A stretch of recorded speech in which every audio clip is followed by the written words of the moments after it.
Yeah, this bottle is bottled at 59.1% ABV. Wow. Whiskybase 88151, 282 bottles. So I did the math. That's a total of 197 liters. So I think this was in a sherry hogshead. So after about 15 years, 14 and a half years here, losing a little bit more of the angel share would be about right.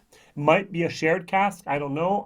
Nothing on the bottle says it, but everything online points to the fact that it was bottled for the Aquavitae. That was a whiskey, or that is a whiskey show in Mülheim in Germany. So Ralf Kasper, that is Tilo, if you watch the video in English, hey, he actually bottled this. His employee for Irish whiskey is Sasha. Sasha is a great guy. He is also responsible for the Hotel Essener Hof. Those were the bottle series, those almost 20 bottles of Irish whiskey over the last, I think, 6 or 7 years. And now they started up with a new series, which I've done on also my channel so far, Lichtburg. That would be 1 and 2 at the moment. So the only thing I have a question about is this a single malt? Nowhere on the label does it say single malt. It says single cask. Now I have a friend over here in Germany, Mareike Spitzer. She owns www.irish-whiskies.de. DE for Deutschland, which is Germany, and she actually produced a single cask from a blended whiskey. So what she did is she had a sherry butt and she filled it up basically with 1 bourbon hogshead and 2 bourbon hogsheads with grain. So 1 part single malt and 2 parts grain. And ta-da, it was a single malt. Ta-da, it was a single cask, and yet it was a blended Irish whiskey. So I would have loved to have had the word single malt someplace in the label. Not there, don't worry. So where did I get the bottle from? I bought it at an auction. So what I do is, for example, I go to www.whiskeyauction.com. That is a whiskey auction here in Germany. I've actually had on my channel the owner of that, or the co-owner, Thomas Krüger, and he's up in Holzbunge in the north of Germany, and he is an expert, especially with counterfeits. He's an expert with whiskey, and he has his own little site that's been online for almost also 20 years. And I go and I take a look at the bottles, and I actually entered my bids in there. What I do is at the very beginning, I go, okay, good, this bottle should go for 80 euros. I'm going to bid 65. If I get it, yay. If I don't care. I have enough whiskey at the moment anyways. And that's what happened here. This is online at the moment, available for 89 euros. I paid less than 75 for it. I'm happy. Everyone's happy. Maybe the person who sold it is not happy because he might have paid more back then. Who knows? 282 bottles, as I said. 59.1% is a lot of alcohol for an Irish whiskey. I do not think that this was put in the cask at 63.5%. 63.5%, only losing up to 59.1% in Ireland, not the USA, not Germany, not Spain, is highly unusual. And therefore, I think it went into the cask maybe at 68, maybe even higher. I'm going to compare it to something that I love with Irish whiskey, which I don't think I've ever shown on this channel before. It's the Whistler. It's a 7-year-old natural cask strength single malt Irish whiskey. So this is 59%. This is, I'm looking just here, looking at the label here, at the laser code. I paid about 53 euros for this. It's no longer produced. Bowen Whiskies is a new distillery.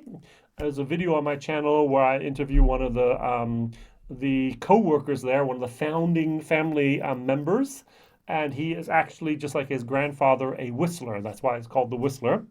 The new products are going to be coming out. If you have heard anything about these unique old antique mash bills being produced in Ireland someplace, there. All right, they're doing very, very, very interesting good things at the Bowen Distillery. All right, so beautiful color. Now, if I saw the color of these two side by side, I would say this is a sherry. Look at that. And this is not. It is. This is a sherry, and this is a sherry finish. So this was not a very active, or this was a reused sherry, which makes sense because if you put something in the cask at 63.5%, you leave it in there for 12 years, you pull it back out and you put something else in the cask, you should often go higher with the ABV. And then you maybe take it out and you put it in a third time and you go even higher. And so I'm going to say this is going to be a sherry hogshead that's been used twice, if not three times. So hogsheads are not used in the sherry industry at all. They are produced exclusively for the whiskey industry. All right, so on the nose, though, I get a beautiful, beautiful sherry moment. Light type of very, very, very miniature sulfur, but a beautiful, beautiful sherry. For me, a oloroso, I have to practice saying that correctly. Sherry moment. It's a seasoned cask anyways. Over here, this was in a bourbon cask and then received a sherry finish. Over here, I have much more of a barrel char.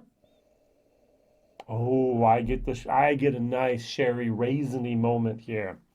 I get raisin over here. I get more of a raspberry type of blackberry moment over here.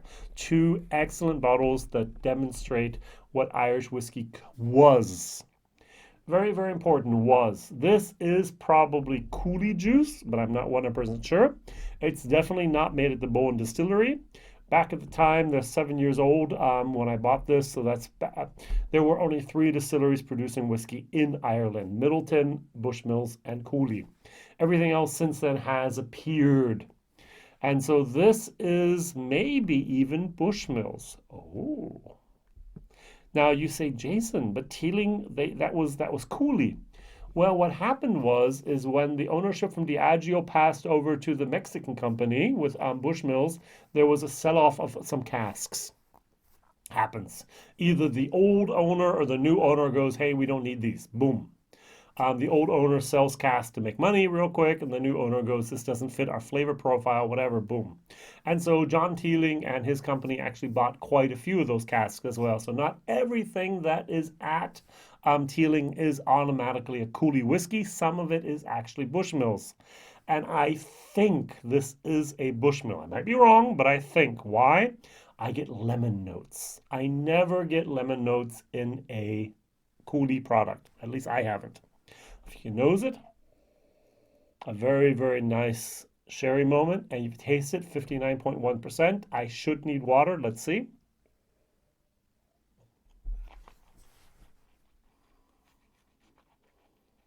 Mmm. Mmm. I was shaking my head. No, I don't need water. This is a very, very, very nice whiskey. Wow.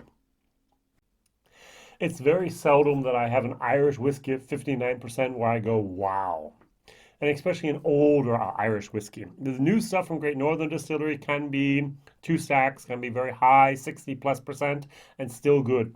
This is from 2001, and it's 59% and excellent.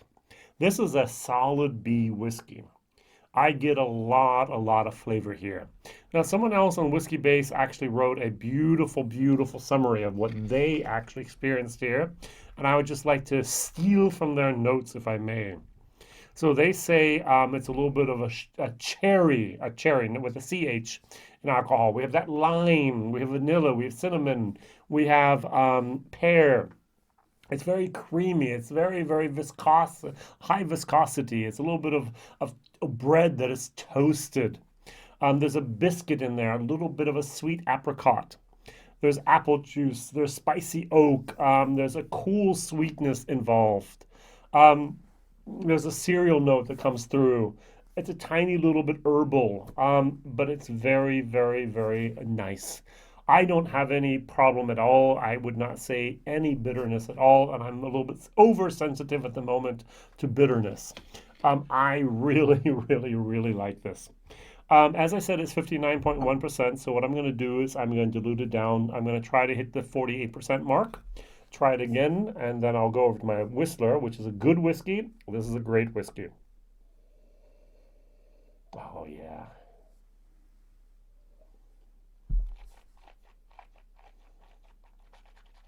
Mm.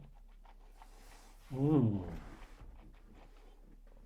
Now, this was bottled for the Aquavitae, which was a whiskey fair here in Germany. And they actually have connections, personal connections to Jack Teeling. So back then in 2016, apparently they got a very, very good bottle. Well done, well done. So the nice sherry moment, a tiny, tiny little bit of sulfur in there. Good lemon, wonderful, wonderful herbal moments. I like. Unfortunately, I shared this bottle. I only have about 3 cl left for me. What a shame. Very, very good stuff. What was I going to say? Back in 2016, 2017, 2018, up to 2019, Teeling put out a lot of single casks. And they no longer do it. Why? They don't have the stock. Brabazon 1, 2, 3, 4 is it. They're finished. They bought all those barrels back then. Now they're basically having to rely mainly, not exclusively, mainly on their own produced spirits. The Black Pit. They're going to actually have new editions of the single grain, which they don't produce themselves, which their father produces, Jack Teeling, up at Great Northern. One day they'll have a single malt that is produced by themselves. And at the moment, they're just putting out very, very, very exclusive and somewhat expensive single casks at the gift shops and online shops and so on, but not the widespread variety that we were used to in 2016, 17, 18, 19. They did create a great distribution channel all over the world. They did create fans of their whiskey all over the world, and now we're going to have to see and if we're going to be as excited with their own whiskey that's produced in Dublin as we are with the whiskeys they bought and took with them into that company. All right, let's go over to the Whistler, a great company as well. They're doing good things over there. Oh, I love that nose. This is one of the whiskeys. Bart Simpson. Bart from the Scotch Test Dummies would be, he would say, it goes wham, wham, and you go, do it again, please. This has a little bit of a kick to it with 59%. This is much, much smoother.